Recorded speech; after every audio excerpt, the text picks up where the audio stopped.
हिंदू धर्म में श्रीमद् भगवत गीता को बहुत ही पवित्र ग्रंथ के रूप में जाना जाता है।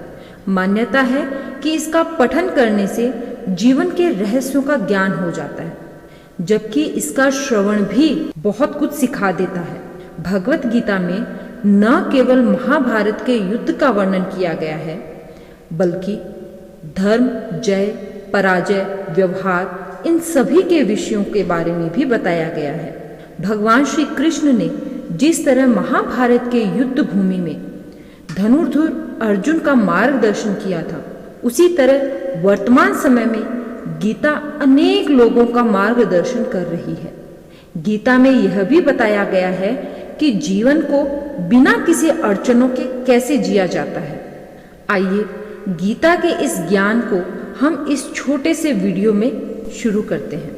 श्रीमद् भगवत गीता में भगवान श्री कृष्ण कहते हैं कि जो व्यक्ति सभी परिस्थितियों में एक समान रहता है, ना सौभाग्य में प्रसन्न होता है, ना ही किसी विवाद या कलेश में निराश होता है, उसे ही ज्ञान से पूर्ण व्यक्ति कहा जा सकता है। व्यक्ति को किसी भी परिस्थिति में अपना आपा या अपना व्यवहार नहीं बदलना चाहिए। जो व्यक्ति सुख और दुख में एक समान व्यवहार रखता है, अपने काम को पूर्ण करता है, फल की चिंता किए बिना कर्मों को पूर्ण करता है, वही सबसे श्रेष्ठ व्यक्ति कहलाता है। अन्यथा जो खुशी में लोभी हो जाता है और दुख में क्रोध का साथ देता है, ऐसे व्यक्ति से न केवल मनुष्य बल्कि देवता भी क्रोधित हो जाते हैं। श्री कृष्ण कहते हैं कि मानव विभिन्न देवी देवताओं की पूजा करते हैं। जिस तरह बुद्धि के लिए माता सरस्वती की पूजा, धन के लिए माता लक्ष्मी की पूजा, बल के लिए हनुमान जी की पूजा, उसी तरह प्रत्येक व्यक्ति किसी न किसी कार्य की पूर्ति के लिए अन्य देवी देवताओं की पूजा करते हैं, लेकिन वह श्रद्धा भाव अंत में मेरे लिए ही होता है। इस पूजा में व्यक्ति प्रत्यक्ष रूप से मेरा नाम स्मरण नहीं कर रहा है, बल्कि अपनी इच्छाओं की पूर्ति के लिए देवताओं की पूजा कर रहा है।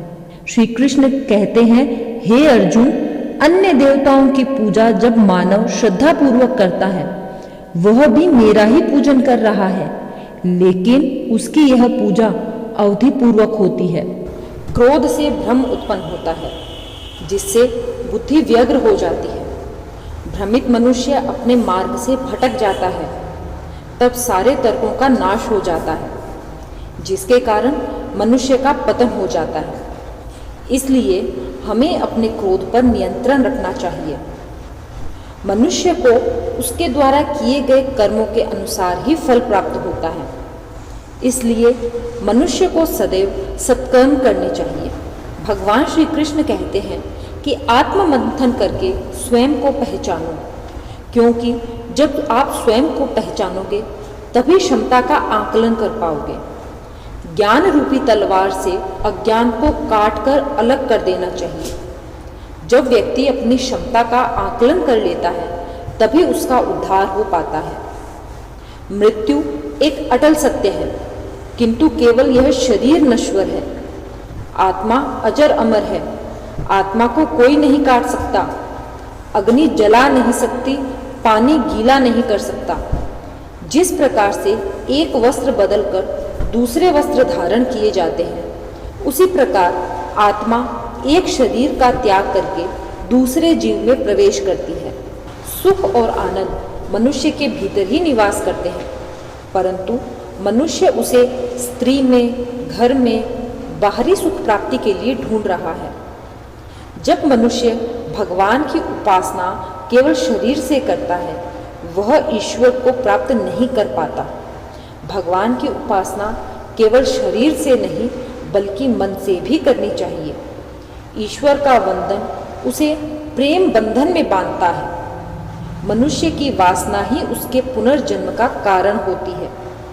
मनुष्य इंद्रियों के अधीन है, इसलिए उसके जीवन में विकार और परेशानियां आती है। मनुष्य के अंदर धैर्य, सदाचार, स्नेह और सेवा जैसे गुण सत्संग के बिना नहीं आ सकते। श्री कृष्ण कहते हैं, जिस प्रकार शरीर से वस्त्र मैल होने पर बदलते हैं, ठीक उसी प्रकार मन में यानी हृदय में मैले होने से उसे निकाल देना चाहिए। जवानी में जिसने ज़्यादा पाप किए हैं उसे बुढ़ापे में नींद नहीं आती, उसे वह पश्चाताप में बिताते हैं। भगवान ने जिसे संपत्ति दी है उसे गाय रखकर उसकी सेवा करनी चाहिए।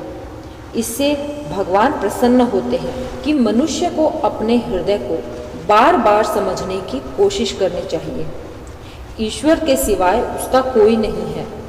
साथ ही यह विचार करना चाहिए कि उसका कोई नहीं है इस ब्रह्मांड में भी जो उसका साथ देगा। भोग क्षण भर के लिए होता है, सुख देने के लिए, साथ ही त्याग में स्थायी आनंद होता है। सत्संग ईश्वर की कृपा से मिलता है, परंतु कुसंगति में पड़ना मनुष्य के अपने ही विचारों के कारण होता है।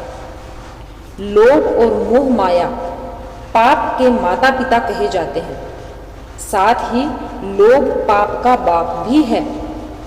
श्री कृष्ण कहते हैं कि स्त्री का धर्म है कि रोज तुलसी और पार्वती का पूजन करे, इससे उनकी सुख समृद्धि हमेशा बनी रहे। मनुष्य को अपने मन और बुद्धि पर हमेशा विश्वास रखना चाहिए, क्योंकि ये बार बार मनुष्य को धोखा देते हैं।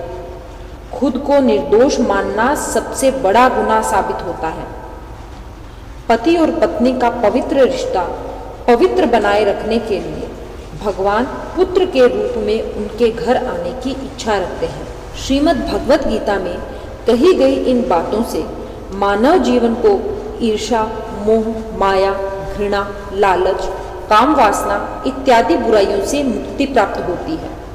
और अगर मानव इन बातों को अपने जीवन में अपनाता है तो उसे मोक्ष की प्राप्ति होती है।